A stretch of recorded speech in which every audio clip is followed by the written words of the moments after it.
राम आपल्याला वेगवेगळ्या रूपामध्ये भेटला, नव्हे तो आपल्या आयुष्यामध्ये भरून राहिला. म्हणून प्रभू रामचंद्रांचं कृतज्ञतापूर्वक स्मरण करा. कार्यक्रमाची निर्मिती, याचं सादरीकरण महाराष्ट्राचे लाडके मुख्यमंत्री नामदार देवेंद्रजी फडणवीस यांच्या उपस्थितीमध्ये होणार आहे. किंबहुना त्यांच्या मार्गदर्शनाखालीच हा कार्यक्रम सादर होणार आहे. या कार्यक्रमाच्या निवेदिका, ज्यांना आपण वेगवेगळ्या व्यासपीठांवरनं ऐकलेलं आहे, पुलोत्सवाचं 15पेक्षा अधिक वर्ष ज्यांनी सूत्रसंचालन केलंय, अनेक दिग्गज मान्यवरांच्या प्रगट मुलाखती घेतलेल्या आहेत, त्या सुप्रिया गोडबोले यांना मी व्यासपीठावर आमंत्रित करतो. आपण त्यांचं स्वागत करू. आणि सखी गीत रामायण या एका आगळ्या वेगळ्या कार्यक्रमाची सूत्र मी सुप्रियाजींकडे सुपूर्द करतो. मनपूर्वक धन्यवाद. धन्यवाद मिलिंद कुलकर्णी. रसिको नमस्कार. सखी गीत रामायण आणि सीताराम स्वयंवर या कार्यक्रमात उपस्थित सर्व रसिक मान्यवर सर्वांचं मी मनपूर्वक स्वागत करतो.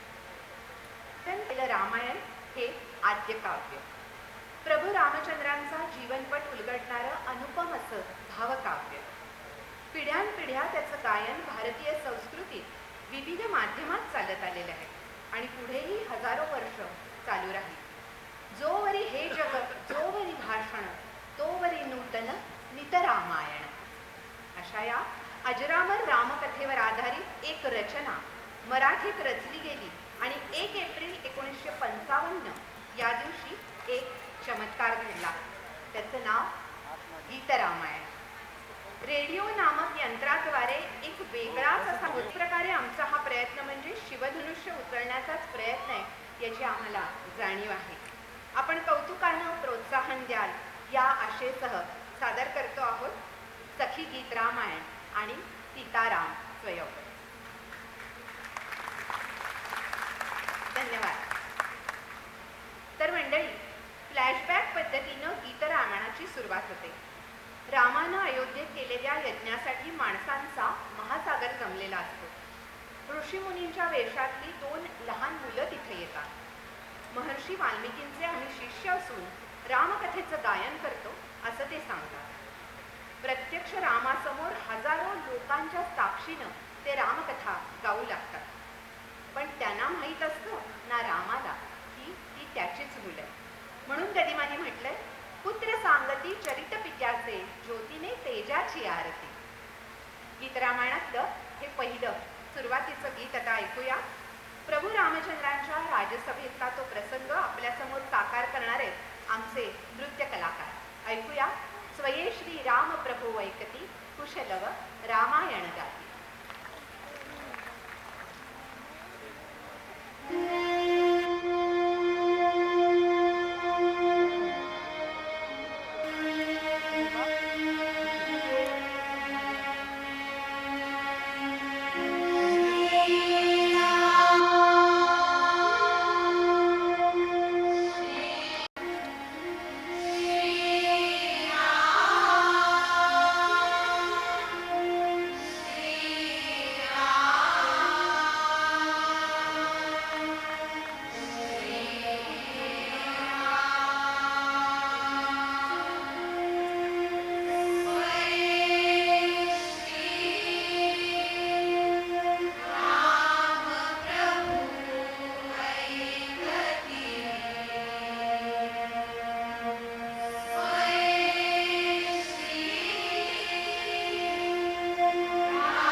शंकराची जी मूर्ती केलेली मान करतोय, आपण देखील त्यांच्या कामाला दाद देऊ.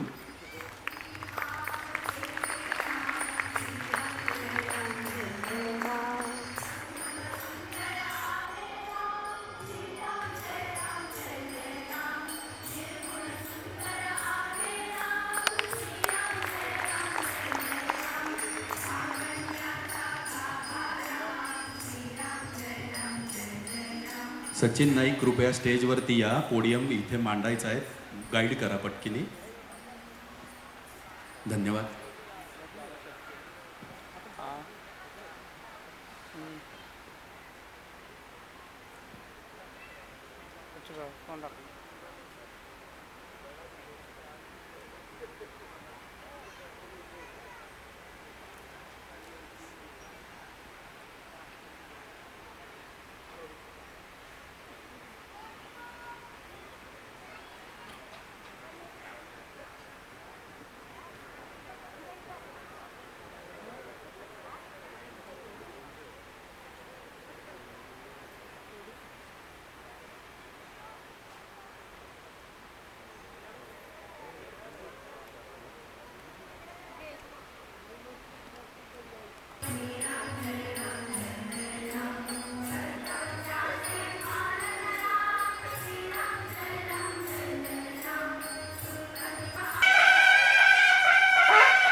आ गया.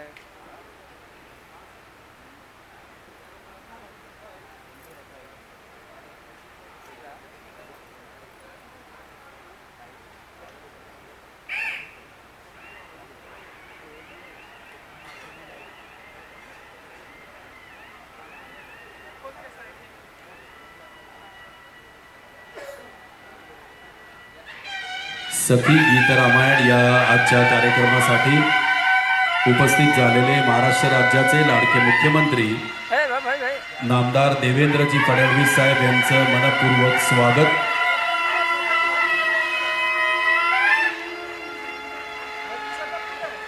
प्रभू श्रीरामचंद्रांच्या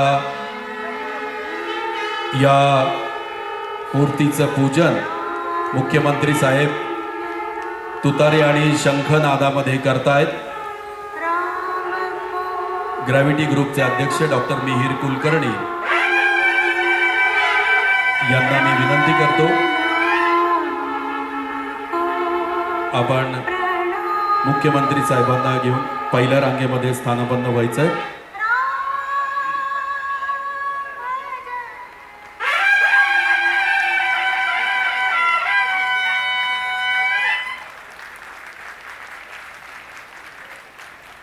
कलावंतांच्या वतीनं स्वागत करते आणि रामकथेत आपण आता पुढे जाऊया. रसिक हो, चारही राजकुमार शूर, ज्ञानवान, गुणवान आणि सदा प्रजाहित जपणारे होते. तेजस्वी आणि पराक्रमी राम पौर्णिमेच्या नुतळ चंद्राप्रमाणे सर्वांचा लाडका झाला. चारही भाऊ पित्याबरोबर राजकारणाचे धडे गिरवू लागले. कुलगुरू वसिष्ठांकडे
प्रत्यक्ष घडलं.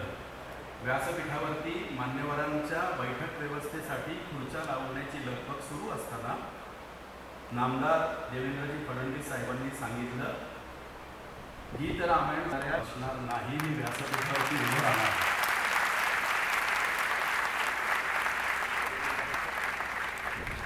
ग्रॅव्हिटी ग्रुपचे संस्थापक आमचे मित्र डॉक्टर मिहीर कुलकर्णी 2010 साली ज्यांच्या व्यावसायिक कारकिर्दीला सुरुवात झाली फिटनेस क्लबच्या माध्यमातून, त्यानंतर बांधकाम क्षेत्रामध्ये, त्यानंतर अबक नावाच्या चित्रपटाची निर्मिती, ज्याला दस्तूर खुद्द आपले पंतप्रधान सुस्वागत. व्यासपीठावर उपस्थित महाराष्ट्राचे लाडके मुख्यमंत्री माननीय श्री देवेंद्रजी फडणवीस साहेब आणि सर्व मान्यवर, त्याचप्रमाणे समोर उपस्थित सर्व रामभक्तांना माझा सादर जय श्रीराम. आजच्या कार्यक्रमाचे 3 सुंदर योग जोडून आलेले आहेत. एक म्हणजे राम जन्माच्या पूर्वसंध्येला हा कार्यक्रम होत आहे. दुसरा म्हणजे गीत रामायणाला यंदा 70 वर्ष पूर्ण झाली आहेत. तिसरा म्हणजे समूह स्वरात स्त्रियांनी गायलेले गीत रामायण, सखी गीत रामायण आणि आपण सर्वांना मोठ्या थाटामाटात सादर केलेले सीता सोहळा. त्यामुळेच रामनवमीची पूर्वसंध्या, गीत रामायणाची 70 वर्ष आणि सखी गीत रामायण अशा रामनवमीच्या त्रिवेणी संगमावर आजचा कार्यक्रम संपन्न होत आहे. जाणकार विद्वान असं सांगतात की श्रीरामाच्या आयुष्यातून आपण खूप काही घेऊ शकतो. रामाची वेगवेगळी रूपे आहेत. धनुष्यधरे राम, मर्यादा पुरुषोत्तम राम, एकपतिव्रत राम, सहनशील व धैर्यशील राम, दयाळू राम, आदर्श पुत्र राम, आदर्श भाऊ राम, आदर्श पती राम, आदर्श व्यवस्थापक राम आणि आदर्श मित्र राम. आकाशाचा रंग ऋतूंप्रमाणे बदलत जातो, पण त्याचा मूळचा निळा रंग मात्र कायम तसाच राहतो. तसेच प्रभू रामचंद्रांच्या आयुष्यात अनेक प्रसंग आले, परंतु प्रत्येक प्रसंगात त्यांचा मूळचा सज्जनपणा मात्र कायम राहिला. अनेक यशस्वी दिग्गज माणसांनी आपल्या आयुष्यात हे रामतत्व आचरणात आणलं आहे असे मला वाटतं. मी ज्यांना गुरुस्थानी मानतो ते माननीय फडणवीस साहेब. त्यांच्याकडे जेव्हा जेव्हा मी बघतो तेव्हा मला जाणवतं की देवेंद्रजींनी संयम, सज्जनपणा, सुसंस्कृतपणा आणि कर्तव्यनिष्ठ हे गुण प्रभू रामचंद्रांकडूनच घेतलेले आहेत. आपल्या संस्कृतीमध्ये गुरुचं महत्त्व अनन्यसाधारण आहे. गुरु ह्या शब्दाची फोड केली की लक्षात येतं की गु आणि ऋ म्हणजे काय, तर अज्ञानाचा अंधार दूर करून मनामध्ये ज्ञानाला दिवा लावणारी व्यक्ती म्हणजे गुरु. गुरुला परमेश्वराच्या वरचं स्थान आपण दिलेलं आहे. प्रभुराम, श्रीकृष्ण अशा दैवी गुरु शिष्य परंपरेची अनेक उदाहरणं आपण पाहिलेली आहेत. प्रभू श्रीराम, वशिष्ठ आणि विश्वामित्र ऋषी, श्रीकृष्ण आणि संदीपानी ऋषी, अर्जुन, द्रोणाचार्य, चंद्रगुप्त मौर्य, चाणक्य, स्वामी विवेकानंद, परमहंस यांच्यापासून ते थेट भारतरत्न लता मंगेशकर, दीनानाथ मंगेशकर, भारतरत्न भीमसेन जोशी, सवाई गंधर्व, भारतरत्न सचिन तेंडुलकर, रमाकांत आचरेकर सर यांच्यापर्यंत गुरु शिष्यांच्या जोड्या आपण पाहिलेल्या आहेत. वर उल्लेख केलेल्या शिष्यांचा मी नक्कीच नाही, परंतु मी भाग्यवान आहे की मला देवेंद्रजींसारखा गुरु लाभलेला आहे. माझ्या आजवरच्या वाटचालीमध्ये माननीय फडणवीस साहेबांच्या मार्गदर्शनाचा आणि त्यांनी डॉक्टर मिहीर कुलकर्णी, आमदार भीमरावजी कापके, आमदार हेमंत रासने,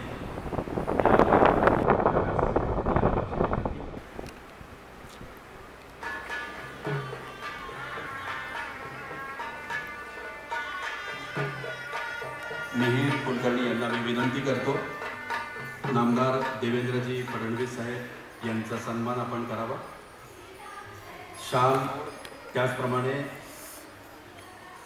अयोध्येच्या राम मंदिरामध्ये सुप्रतिष्ठित केलेल्या रामलल्लाच्या मूर्तीची प्रतिकृती आपण माननीय मुख्यमंत्री साहेबांना या ठिकाणी भेट देतो आहोत.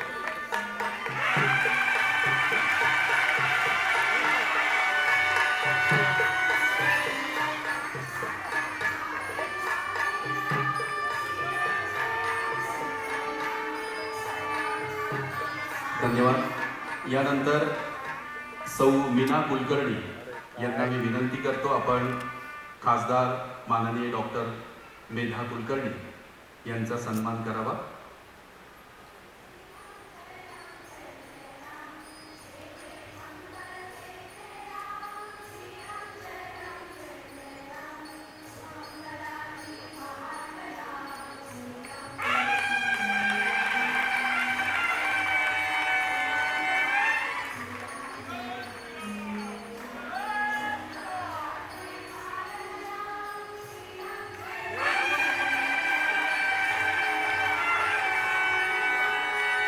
यानंतर माननीय श्री सुधीर कुलकर्णी यांना मी विनंती करतो, आमदार भीमराव तापके यांचा सन्मान आपण करावा.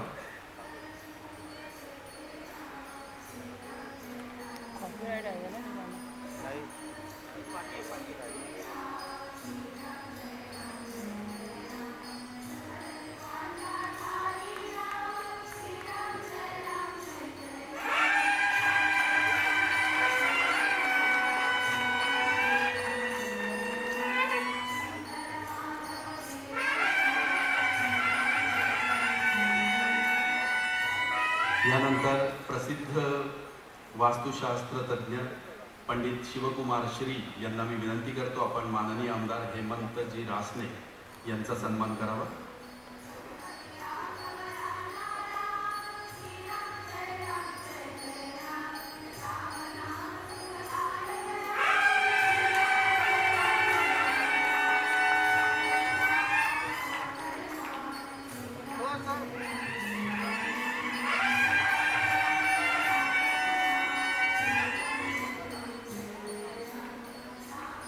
धन्यवाद.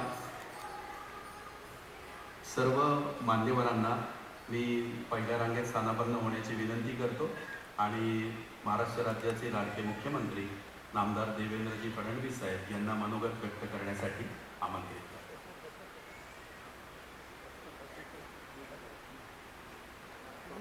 बोल सियापति रामचंद्र की जय, पवन सुत हनुमान की जय, उमापति महादेव की जय, बोलो जी भाई सब संतन की जय, सनातन हिंदू धर्म की जय, गो माता की जय, भारत माता की जय, छत्रपति शिवाजी महाराज की जय, वीर छत्रपति संभाजी महाराज की जय. सखी गीत रामायण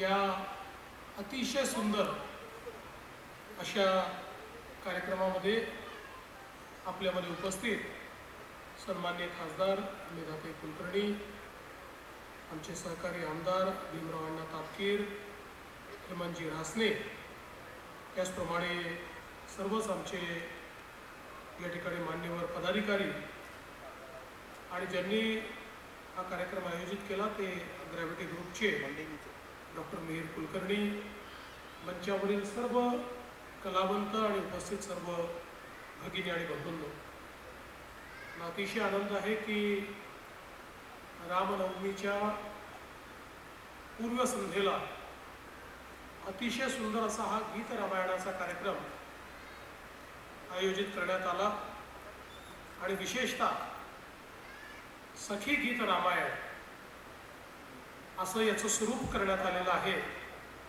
आणि आत्ताच आपण श्री राम सीतेचं स्वयंवर देखील या ठिकाणी अनुभवलं.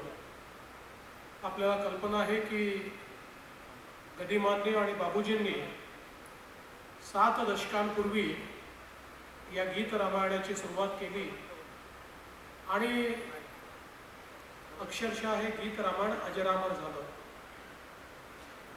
गदिमांना तर या गीत रामायणामुळे आधुनिक वाल्मिकींची उपमा मिळाली आणि बाबूजींनी त्याला अशा प्रकारे आपल्या पुढे आणलं की आजही जेव्हा आपण गीत रामायण ऐकतो त्यावेळी रामायणातले सर्व प्रसंग हे आपल्या समोर पूर्णपणे जिवंत होतात. याच्यामध्ये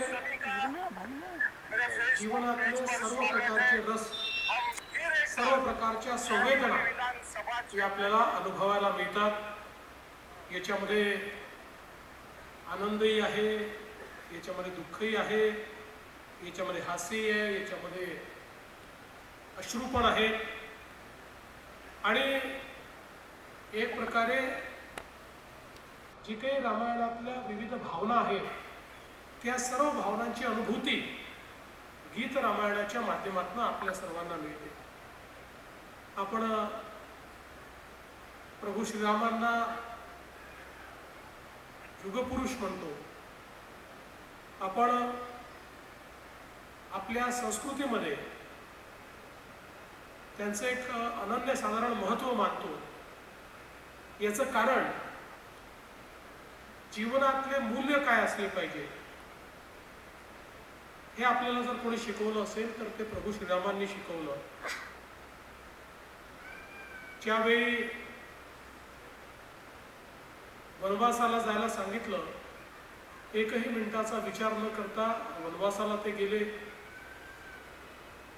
ज्यावेळी लढण्याची वेळ आली त्यावेळी लढले. राज्यकारभार चालवत असताना ज्या मूल्यांची स्थापना करण्याची आवश्यकता होती ती मूल्य त्यांनी स्थापित करून दाखवली. पण यात सगळ्यात महत्त्वाचं जर काही असेल तर प्रभू श्रीरामांनी, आपण सगळे त्यांना ईश्वराचं स्वरूप मानतो, ते ईश्वर होते तर कदाचित आपल्या ईश्वरीय शक्तीने ते रावणाचा निपात करू शकले असते, रावणाला पराभूत आणि पराजित करू शकले असते. कारण त्या काळामध्ये रावणाची असुरी शक्ती ही विश्वातली सगळ्यात मोठी शक्ती मानली गेली. पण प्रभू श्रीरामांनी आपल्या ईश्वरीय शक्तीचा त्या ठिकाणी उपयोग केलेला दिसत नाही, तर समाजातल्या सामान्य लोकांना एकत्रित करून नर वानर पशुपक्षी सगळ्यांना एकत्रित करून सगळ्यांचं पौरुष जागृत करून त्यांच्या माध्यमातनं रावणाचा निपात घडवल्याचं आपल्याला पाहायला मिळतं. म्हणजे प्रभू श्रीरामांनी आपल्याला हे सांगितलं की असुरी शक्ती कितीही मोठी असली तरीही ज्यावेळी सज्जन शक्ती एकत्रित येते आणि सत्याच्या बाजूला ती उभी राहते त्यावेळी सामान्य लोकही असामान्य काम करतात आणि या असुरी शक्तीचा निपात करू शकतात. आणि म्हणूनच सामान्यातल्या सामान्य माणसाला प्रभू श्रीरामांनी हाच संदेश दिला आहे की असुरी शक्तीच्या विरुद्ध लढण्याकरता केवळ शक्तीची आवश्यकता नाही आहे तर सत्याची आवश्यकता आहे. आणि म्हणूनच जी उच्च जीवन मूल्य आपल्याला प्रभू श्रीरामांनी दिली त्या उच्च जीवन मूल्यांवर जगण्याचा प्रयत्न आपण करतो आणि त्याचंच भान आपल्याला राहावं याकरता खरं म्हणजे गीत रामायणाची अतिशय सुंदर अशा प्रकारची रचना करण्यात आली आहे. मी मंचावरच्या सर्व आमच्या कलावंतांचं मनापासून अभिनंदन करतो की अतिशय सुरेल सुंदर अशा पद्धतीनं गीत रामायण आपण सादर करता आहात.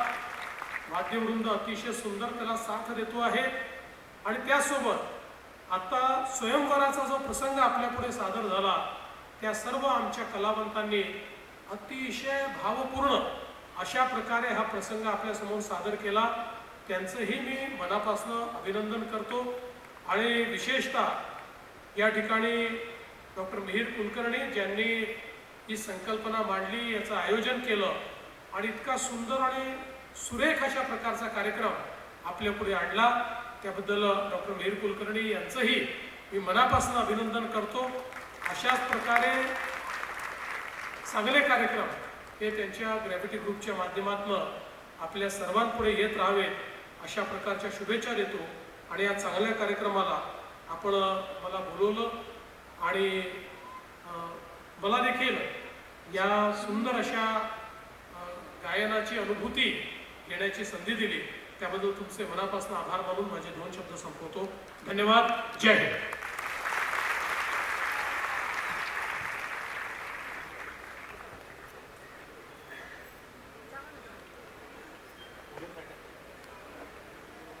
सखी गीत रामायण सादर करणाऱ्या सर्व कलावंतांच्या बरोबर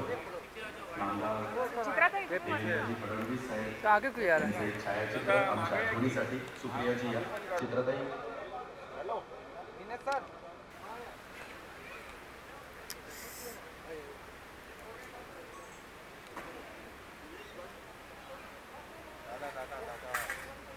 आप लोग आगे जा रहे हैं अभी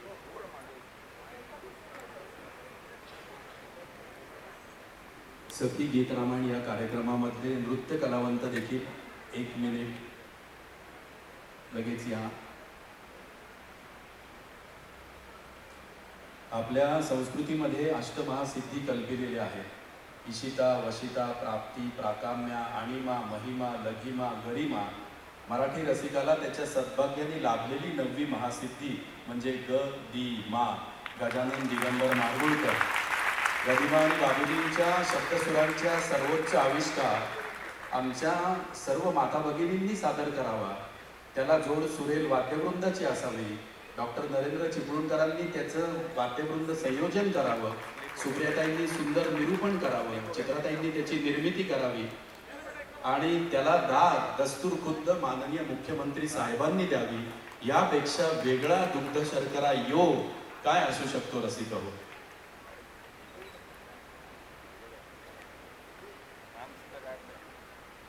आहे ना. महाराष्ट्राचे मुख्यमंत्री असे आहेत की कलावंताकडे पाठ करून मी बसणार नाही हा सुसंस्कृतपणा जोपासणारे आहेत. त्यामुळे त्यांचं वर्णन करताना आम्ही कायमच म्हणतो महाराष्ट्राला तळहातावरच्या रेषांप्रमाणे जाणणारा सुसंस्कृत नेता म्हणजे आमचे देवेंद्रजी फडणवीस साहेब.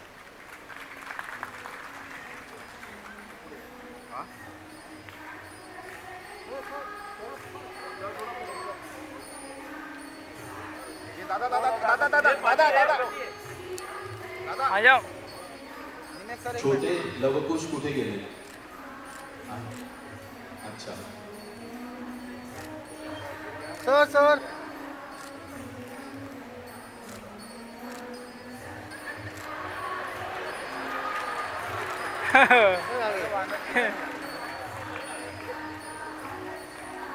जय श्रीराम. वा वेलकम. हो हो हो. काय गोड वानर सेना आहे आमची. क्या बात आहे.